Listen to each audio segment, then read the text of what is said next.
پیدائشی مرزائی ہیں، ان کو بھی یہ ویزے کے چکر میں ڈالتے ہیں کہ تمہیں ویزا دیں گے، تم یہ کرو وہ کرو، تبلیغ کرو، فارم تقسیم کرو، فارم فل کرا کے لاؤ، اور ان کی لجناؤں کو اس چکر میں ڈال دیتے ہیں کہ لجناؤ تمہیں بھی ویزا ملے گا، ہم باہر لے جائیں گے، تم پہلے یہ کام کرو۔ تو یہ ان کی تین جو ستون ہیں مرزائیت کے، وہ یہ تین ستون ہیں: لجنہ، چندہ اور ویزا۔ اچھا دوستو، میرے پیارے پیارے مسلمان بھائیوں اور میرے مظلوم مرزائی قادیانی احباب جو اپنے آپ کو احمدی کہلوانا پسند کرتے ہیں، اگلا میرا جو ٹاپک ہے اس سلسلے میں، اور جو اگلی بات پوائنٹ میں یہاں اٹھانا چاہتا ہوں، وہ ہے تربیت۔ اب مرزائیوں کی جو تربیت ہے وہ، اور اسپیشلی لجناؤں کی تربیت، اس کے اندر کوئی عزت کا کانسیپٹ ان کو ہے ہی نہیں ہے۔ ان کو عزت اور اپنی عصمت کو بچانے کا کانسیپٹ بالکل قطعاً کوئی، ان کو ٹریننگ ہی نہیں ہے عورتوں کو، ان کی لڑکیوں کو، اور ان کو یہ اس برے طریقے سے مس یوز کرتے ہیں کہ آپ اس کو سوچ بھی نہیں سکتے۔ ان کی تربیت میں چونکہ عصمت کا کانسیپٹ ہی نہیں ہے کہ لڑکی ہے اس نے اپنی عزت کی حفاظت کرنی ہے، تو یہ ان کی جو لڑکیاں ہیں ہر جگہ منہ مارتی ہیں، ہر جگہ منہ مارتی ہیں، اسپیشلی ان باہر کے ملکوں میں اور ایون پاکستان میں۔ ان کی بہت جو کریکٹر کی حالت ہے وہ بہت ہی بری اور خوفناک حد تک خراب ہے۔ اچھا، ان کو بچپن سے، جیسے ہی یہ جوان، بچپن سے یہ تربیت ہی نہیں ہے کہ عزت کی حفاظت کرنی ہے، پھر یہ جوان ہوتی ہیں تو ان کو انکریج کیا جاتا ہے کہ تم لوگ مسلمان لڑکوں کو پھنساؤ اور ان کو خراب کرو اور تبلیغ کرو۔ ان کو کہتے ہیں کہ تم تبلیغ کرو، اور ہوتا ہی ہے کہ مسلمان لڑکوں کو خراب کرو، ان کو مسلمان کرو، ان کو مرزائی کرو۔ اچھا، اب چونکہ سارا کلٹ ہی عورتوں کے ارد گرد گھوم رہا ہے، تو اس کے اندر ان لجناؤں کی مائیں بھی شامل ہیں، ان لجناؤں کی پھپھیاں بھی شامل ہیں، مطلب ہے اس کے اندر ان کی دادیاں نانیاں سب شامل ہیں، اور یہ اس کلٹ کا ترائے امتیاز ہے کہ یہ سارا کلٹ انہی چکروں میں ہمیشہ سے پھلتا پھولتا رہا ہے۔ جیسے مثال کے طور پر میں آپ کو بتاتا ہوں کہ یہ خلیفہ تھامس، جو ان کے خلیفہ مسرور صاحب ہیں، وہ ہر وقت لجناؤں کے جھرمٹ میں ہوتے ہیں، جس بات کو میں کئی دفعہ اپنی دیگر گفتگو میں، ڈسکشنز میں اٹھا چکا ہوں۔ تو یہ میں نے ابھی اگلی آڈیو میں عرض کرتا ہوں۔ آخر کچھ نہ کچھ تو مذاق کی بات بھی ہونی چاہیے۔ اچھا، اور تم نے سوال کیا کرنا ہے ڈاکٹر نے؟ اونچی یہ آن کرو نا، ان کو آن ہے، ٹھیک ہے ٹھیک ہے۔ السلام علیکم۔ ہاں حضور، میرا نام کشور ملک ہے اور میں بھی میڈیسن اسٹڈی کر رہی ہوں۔ میرا آپ سے یوٹرس کے بارے میں ایک سوال ہے۔ میرا آپ سے یوٹرس کے بارے میں ایک سوال۔ پیپر اس نے پیش کیا، سوال مجھ سے کر رہی ہو؟ یوٹرس کے؟ جی ہاں، وہ کچھ لیڈیز ایسی ہوتی ہیں کہ ان کا پیدائشی طور پہ یوٹرس نہیں ہوتا، کچھ ایسی ہوتی ہیں کہ ان کا ٹھیک کام نہیں کرتا، یا وہ سے بڑا شرنک ہو جاتا ہے، جی، یا وہ کینسر کی وجہ سے نکال لیا جاتا ہے۔ تو ایسی لیڈیز، بعضوں کی ٹیوبز ہی نکال لی جاتی ہیں، اگر یوٹرس ہوتا ہے اس لیے ہو سکتا ہے ان کے کسی اور ذریعے سے۔ ہاں، تو ایسی لیڈیز کی ہیلپ کرنے کے لیے، beloved Hazur, is out of all the contributions, Janda Aam, Wasiyat, Tariqa Jadid, Waqf Jadid, Humanity First, so all the amazing British charities, are any one of them more blessed than the others? And in your mind, are some, once you've done your obligatory ones, which ones are more important? Obligatory one is important because that is your commitment. See, you have committed that being a member of the Ahmadiyya community, I will pay, provided you are an earning member, I will pay this much amount on my income. If you are a Musi, 1/10. If you are non-Musi, then 1/16. But, and there are some other chandas like Tariqa Jadid and Waqf Jadid. And that is also your obligation to some extent. But apart from that, you have, if you have surplus money or if you feel that you should pay for other charities. My second question is, in your opinion, according to Islam, what do you think is the best economic model? In the United States, for example, we have a blend of capitalism with a little bit of socialism. So what, in your opinion, is the best economic model? Best economic model is Islamic system. And could you explain a little bit what that would be? I think I better read the book of Hazrat Muslim Maud saying the Islamic system, economic system of Islam. کتاب پڑھ لو, وہ تمہیں زیادہ بہتر insight دے دے گی economics.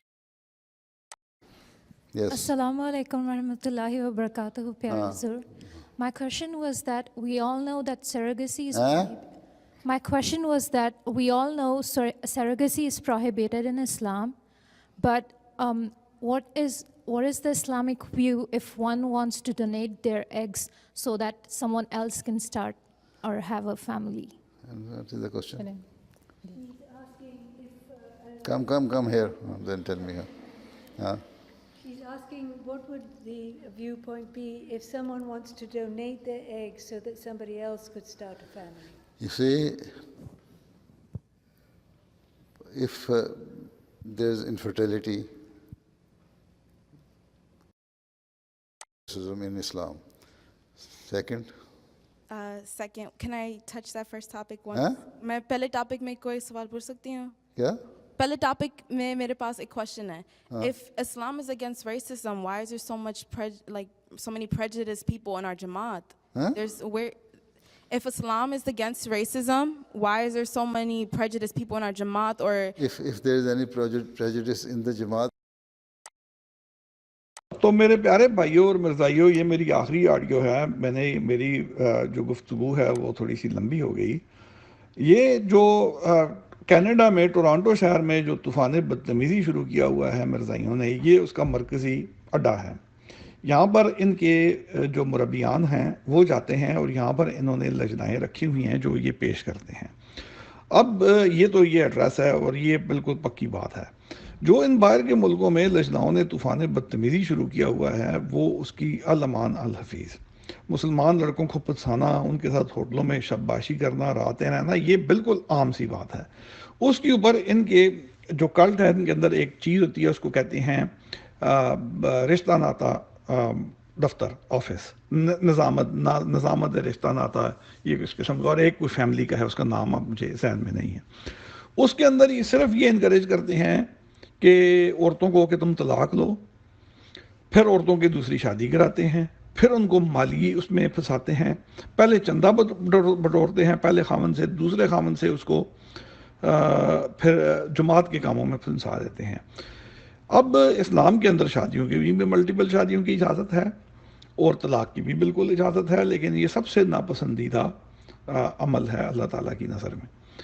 لیکن مرزائیت کے اندر یہ شادی, دوسری شادی اور طلاق لجناؤں کی اتنی عام ہے کہ آپ سوچ بھی نہیں سکتے, اور ان کے اوپر انہوں نے پوری ایک نظامت قائم کی ہوئی ہے, ان کا ناظم ہے اس چیز کا.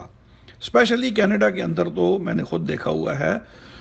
اور یہ ایک اور چکر یہ کرتے ہیں کہ یہ لجناؤں کو 2 شادیاں باہر کے ملکوں میں الاؤڈ نہیں ہیں. ایک لجنا کو یہ اپنی شادی کے طور پر جو ان کی باقاعدہ بیوی ہوتی ہے وہ رکھتے ہیں, ایک اور لجنا سے شادی کرتے ہیں جو ان کی گرل فرینڈ ہوتی ہے, اور اس کے نام کے اوپر سوشل ویلفیئر, ایک کے اوپر سوشل ویلفیئر لے رہے ہوتے ہیں اور دوسری کے ساتھ یہ ویسے ہی رہ رہے ہوتے ہیں. تو یہ ان کا حال ہے. اور آخر میں ایک چھوٹی سی مختصر ایک اور آڈیو آخر میں عرض کروں گا. گزارش ہے تمام مسلمان لوگوں سے, بھائیوں سے, بچوں سے, نوجوانوں سے, اور ایون جو بڑی عمر کے مرد ہیں ان سے کہ ان لجناؤں سے آپ بچ کر رہیں, اور یہ بہت خطرناک قسم کا کلٹ ہے. آپ سوچ بھی نہیں سکتے کہ یہ کتنا شیطانیت کے اندر یہ کسی شیطانی کلٹ سے کم نہیں ہے, اور اس کے اندر کلیدی کردار ان کی لجناؤں کا ہے, جس کو اوپر میں نے چند اور ویڈیو سے ثابت کیا. اب میں تھوڑا سا آتا ہوں مرزا قادیانی اور محمدی بیگم کے چکر کی طرف. اور مرزا قادیانی ساری عمر محمد جو ان کا نبی ہے, دیکھیں وہاں سے یہ بات شروع ہوتی ہے کہ محمدی بیگم اللہ اس کو جنت نصیب کرے, اس خاتون کے چکر میں رہا اور اس کے اندر اس نے ایسی گندی باتیں کی کہ کوئی حد نہیں. مرزا بشیر الدین محمود اپنی بیٹی امت الرشید کے ساتھ زنا کرتا رہا, اس کی بھی آپ کے پاس آپ کو سب کو پتہ ہے، میں یہاں ایک دو حوالے بھی لگا دیتا ہوں. تو اسی ٹاپک کے اوپر، اسی پوائنٹ کے اوپر میں اپنی گفتگو ختم کرتا ہوں. تو کوئی مرزائی کا دھیانی اب نے سوال کرنا ہو تو ضرور کریں. شکریہ جی، اور بہت بہت شکریہ ختم نبوت انٹرنیشنل موومنٹ کا، جنہوں نے مجھے موقع دیا کہ میں یہاں پر اپنی بات کروں. حافظ محمود الحسن کی پوری ٹیم، جس میں علامہ شریف سعیدی، عمر تسلیم بھائی، احمد رضا رضوی بھائی، جواد گل بھائی، پروفیسر عاشق علی بھائی، عدنان حمید بھائی، اسامہ بھائی، عمر بٹ بھائی، عبدالباسط تبانی بھائی کے کاوشوں اور کوششوں کا میں اسپیشلی ذکر کروں گا، اور اس کے ساتھ اجازت چاہوں گا. اللہ حافظ. اور میں بھی کچھ دیر رہوں گا تاکہ میں سوالوں کے جواب دے سکوں. جی السلام علیکم. سردار عاصم صاحب، آپ نے ماشاءاللہ سے آج بہت زبردست قسم کا جو ہے لیکچر وہ دیا، اور آپ کے حوالہ جات جو تھے وہ کمال تھے، اور آپ نے کافی معلومات میں جناب اضافہ کیا. تو میرا جناب آپ سے سوال یہ ہے کہ جو مرزا قادیانی کی بیویاں ہیں، خاص طور پہ نصرت جہاں جو ہے، جیسے حالات ہم نے اس کے پڑھے ہیں، یا جیسے ہم نے اس کے کردار کے بارے میں باتیں پڑھی ہیں، تو آپ کا کیا خیال ہے کہ وہ بھی لجنہ کے کرائیٹیریا پہ پورا اترتی ہے؟ یعنی یہ جو آج کل کی لجنائیں ہیں، ان کی ماں ہم جو ہے وہ نصرت جہاں کو قرار دے سکتے ہیں کہ نہیں قرار دے سکتے؟ یعنی آپ کیا سمجھتے ہیں کریکٹر میں آج کل کی لجناؤں کے اور نصرت جہاں کے کریکٹر میں کیا فرق آپ کو نظر آتا ہے؟ اچھا، یہ ویڈیو جو ہے یہ میں نے ڈھونڈی تھی کچھ مہینے پہلے، اور اس کا میں نے شروع کا 58 سیکنڈ کا حصہ یہاں پہ لگا دیا. جیسے کہ میں نے اوپر عرض کی کہ جو ان کے خلیفہ مسرور صاحب ہیں، منہ بولے خلیفہ، جن کو ہم خلیفہ المسیح الخامس التھامس الیوٹرس الٹیریٹری کہتے ہیں، وہ اس وجہ سے کہتے ہیں. اب یہ دیکھیں، میں نے آج دن تک اس خلیفہ مسرور کو کسی علمی گفتگو کے اندر نہیں دیکھا. یا تو یہ 90% آف دا ٹائم عورتوں میں بیٹھتا ہے لجناؤں میں، باقی یہ 5% جو ہے یہ اس میں بیٹھتا ہے، بچوں میں بیٹھتا ہے یا لڑکوں میں. کبھی اس کو میں نے کسی علمی محفل میں سوال و جواب لائیو علمی سوال لیتے ہوئے نہیں دیکھا. اب یہ دیکھیں، یہاں پر یہ لجناؤں کے جھرمٹ میں بیٹھا ہوا ہے، اور لجنہ اس سے پوچھ رہی ہے کہ خلیفہ جی ہمیں یہ بتائیں کہ میرا آپ سے یوٹرس کے بارے میں سوال ہے.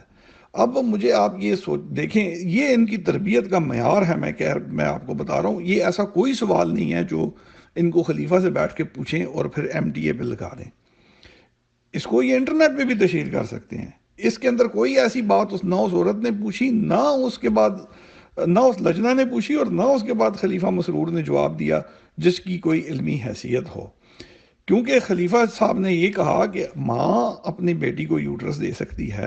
اسی طرح اس کے جواب میں جو ہے اسی کی مثال کے اوپر جو ساس ہے وہ اپنی بہو کو یوٹرس دے سکتی ہے خلیفہ کے حکم کے مطابق. مسرور کے اگر اپنی ساس اپنی بہو کو یوٹرس دے دے تو اس کے اندر جو سپرم ہوگا اس کے بیٹے کا جائے گا اور اس کے بیٹے کی اولاد ہوگی. تو یہ کس طرح ہو سکتا ہے؟ یہ ان کی بغیرتی کی انتہا ہے. اگلی بات عرض کرتا ہوں. اب جیسے ابھی اوپر حافظ محمود الحسن بھائی نے مجھے یاد دہانی بھی کرائی کہ میں نے یہ بھی بات کرنی تھی. تو یہ چندے کی اقسام کو آپ دیکھیں جی، اور یہ اوپر جو میں بات پوائنٹ ثابت کرنا چاہ رہا ہوں وہ یہ کہ یہ خلیفہ صاحب جو ہیں یہ صرف لجناؤں کے جھرمٹ میں بیٹھتے ہیں، اور یہاں پر بھی یہ چندے کی باتیں کر رہے ہیں.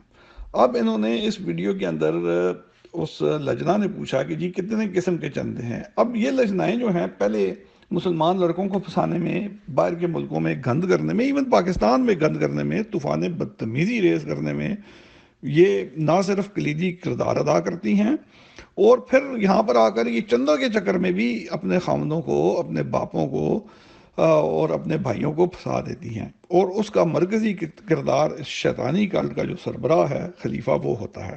اب اس کے اندر وہ پوچھ رہی ہے کہ کون سا چندہ دوں اور کون سا نہ دوں. تو خلیفہ صاحب کہہ رہے ہیں کہ یہ چندہ تمہارے اوپر مینڈیٹری ہے، اور یہ چندے جو ہیں اس نے 7-8 گنوا دیے اسی ویڈیو کے اندر، یہ تمہارے لیے جو ہیں وہ آپشنل ہیں. اب ان آپشنل چندوں کے اندر پھر اس نے ریشو بھی بتا دی کہ 1/10 موسی کا اور 1/16 جو غیر موسی ہے اس کا. موسی کا مطلب یہ ہے کہ جس نے وصیت کی ہو کہ میں 10% جائیداد کا میرے مرنے کے بعد دے دو اور مجھے مطلب ہے مرزائیت کلٹ کو دے دو اور مجھے پھر بہشتی مقبرے میں دفن کرنا، یہ اس سے مراد موسی ہے۔ تو موسی 10% اپنی انکم کا جو تنخواہ میں سے کٹواتا ہے اپنی انکم میں سے، اور اس کے بعد وہ بہشتی مقبرے میں جا کر قادیان میں دفن ہوتا ہے۔ تو یہ آپ دیکھیں آگے اگلی آڈیو میں، آپ اس ویڈیو میں دیکھیں، اس ویڈیو میں خلیفہ مسعود صاحب ایک دفعہ پھر لجناؤں کے جھرمٹ میں بیٹھے ہوئے ہیں، اور یہاں پر لجنہ نے اکنامک سسٹم کے بارے میں سوال کیا۔ تو چونکہ خلیفہ صاحب کے پاس، میں نے تو آپ سے عرض کی تھی، کوئی علمی جواب تو ہوتا نہیں ہے، تو یہاں پر انہوں نے جس قسم کا جواب دیا وہ سن لیں کہ جی وہ بشیر الدین محمود کی کتاب پڑھ لو آپ، وہ آپ کو پتہ چل جائے گا۔ تو آگے لجنہ نے اچھی خاصی بدتمیزی سے پوچھا تھا کہ تم اپنا پوائنٹ آف ویو بتاؤ، کتاب کو چھوڑو، تو اسلامک نظام تو تم نے کہہ دیا سب سے اچھا ہے، اپنا بتاؤ، کوئی بات کرو۔ مطلب ہے یہ آپ دیکھیں کہ ان کی لجنائیں کس طرح سے ان کے اپنے قابو سے باہر ہو رہی ہیں، اور اس موضوع کے اوپر اس پوائنٹ کو میں مزید وضاحت کرنے کے لیے اگلی ویڈیو پیش کر کے اس پہ آڈیو کرتا ہوں۔ اب یہ میں نے بھائیوں اور میرے پیارے پیارے مرزائی احمدی احباب مظلوم دوستو، یہ دیکھیں ایک دفعہ اور ایک اور موقع پر خلیفہ صاحب لجناؤں کے جھرمٹ میں بیٹھے ہوئے ہیں۔ اب اس لجناؤں کے جھرمٹ میں لجنہ پوچھ رہی ہے کہ خلیفہ صاحب کہ سروگیسی جو ہے، میں نے کہ سروگیٹ مدر بننا، ٹیسٹ ٹیوب بیبی، اس کا یہ مختصر مطلب ہے، وہ تو اسلام میں حرام ہے، یعنی کہ اس عورت کو پتہ ہے کہ یہ حرام ہے، لیکن کیا ہم اپنا انڈا دے سکتے ہیں؟ Can we donate our egg? اب مجھے یہ ذرا بتائیں کہ یہ اس سوال کا مقصد کیا ہے، اور اس کے اوپر جو پھر خلیفہ صاحب نے ڈرامہ کیا ہے اس کی بدتمیزی بھی آپ دیکھ لیں۔ میرا ان تمام چیزوں کو بتانے کا مقصد یہ ہے کہ ان کی لجنائیں بھی بے قابو ہیں، ان کو پتہ ہی نہیں لگتا کہ ہم کیا پوچھیں کیا نہ پوچھیں، کہاں تک پوچھیں کہاں نہ پوچھیں، کون سی بات اخلاق سے باہر ہے اور کون سی بات یہ ہے جو ہمیں پتہ ہے اور اس کو کسی ڈھکے چھپے طریقے سے بھی پوچھا جا سکتا ہے۔ یہ کانسیپٹ ہی نہیں ہے، اور اس کانسیپٹ نہ ہونے کی وجہ سے ان کی لجناؤں نے ان کو خود اب ایک زبردست قسم کے طوفان بدتمیزی میں جو ہے وہ ڈبو دیا۔ آگے اگلی آڈیو میں، اب میرے پیارے بھائیوں اور میرے مظلوم مرزائیوں، یہ آخری ویڈیو ہے، میرے پاس مواد تو اور بھی بہت ہے، لیکن میں ویڈیوز پر ویڈیوز لگا کر اور آڈیوز کر کے لوگوں کو بور نہیں کرنا چاہتا، لیکن یہ چلیں میں 26 سیکنڈ کی یہ آخری ویڈیو آپ دیکھیں، اور اس میں دیکھیں کہ لجنہ پوچھ رہی ہے، اب میں ان لجناؤں کے بے قابو ہونے کی آپ کو بتا رہا ہوں کہ وہ پوچھ رہی ہے کہ اگر اسلام میں جو ہے وہ ریسزم منع ہے تو ہماری جماعت میں اتنے پریجوڈس پیپل کیوں ہیں؟ اب خلیفہ صاحب چونکہ ہو چکے ہیں ڈورے، اب وہ ڈورے مطلب بہرے ہو چکے ہیں، ان کو نہیں سمجھ آئی، یا ان کے انٹلیکٹ ہی اتنا نہیں ہے، یعنی کہ ان میں اتنا علمی ممدہ ہی نہیں ہے کہ وہ اس قسم کی بات سمجھ سکیں، تو اس نے تو بدتمیزی سے تو کی بہت زیادہ۔ آگے آپ لجنہ کا طور طریقہ دیکھیں کہ اس نے اپنے خلیفہ، جس کی یہ عبادت تک کرتے ہیں، ورشپ کرتے ہیں اس کو، کیونکہ ان کا سارا کلٹ خلافت ہے اور لجناؤں پہ قائم ہے، اور وہ خلافت کے چکر میں پھنسا ہوا ہے۔ تو آگے اس لجنہ نے کتنی بدتمیزی سے اس کے ساتھ جو ہے وہ اس کو جواب دیا کہ بھئی خلیفہ صاحب یہ بتاؤ کہ اگر ریسزم جو ہے وہ اسلام میں منع ہے تو ہمارے لوگ، جماعت کے لوگ اتنے پریجوڈس کیوں ہیں؟ تو یہ میں نے چند ویڈیو سے یہ پوائنٹ بتانا تھا کہ ان کی لجنائیں خود ان کے قابو سے اب باہر ہیں، اور انہوں نے جو اپنے لیے طوفان بدتمیزی کا سمندر شروع کیا تھا وہ ان کے اپنے قابو سے بھی باہر ہے۔